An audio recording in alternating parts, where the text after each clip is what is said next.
And so the BBC come out with their accusations from 50 years ago.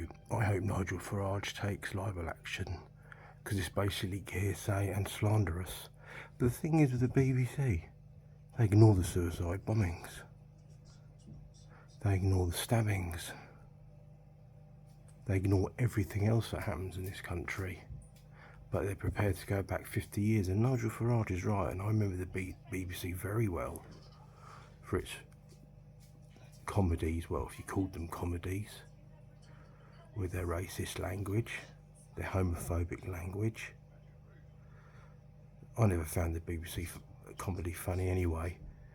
It's kind of middle class, upper class, well, more middle class sort of humour that the majority doesn't understand. Terrible, terrible. But at the end of the day, I mean, with the BBC, I'm the fact that they've actually got a reporter that comes out to try and smear Nigel Farage's name. I think it's absolutely outrageous that they believe someone from 50 years ago without any proof. Now, that's communism, that's socialism. Point at someone, accuse them, arrest them. But this country's better than that. And I'm certainly not going to be told by the BBC who I and who I shouldn't vote for. Because if Nigel Farage wasn't a threat, they wouldn't even bother.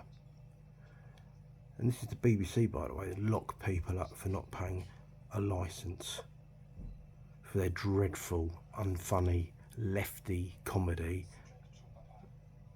unfunny sitcoms, which are dreadful, and their dramas and their documentaries that always end up into multiculturalism, racism, a phobia of some kind, racist Brexit voters, etc., etc. It's a propaganda, left-wing, socialist, communist, boring broadcasting corporation. You know what I mean?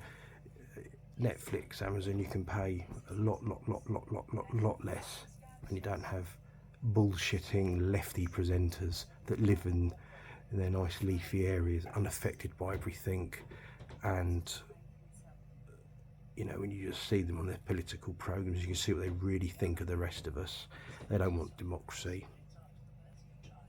I think it's time the BBC went subscription only, and they'll see that well, no one will bother buying it.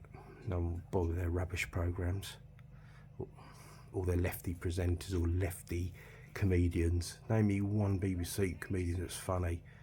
I don't know.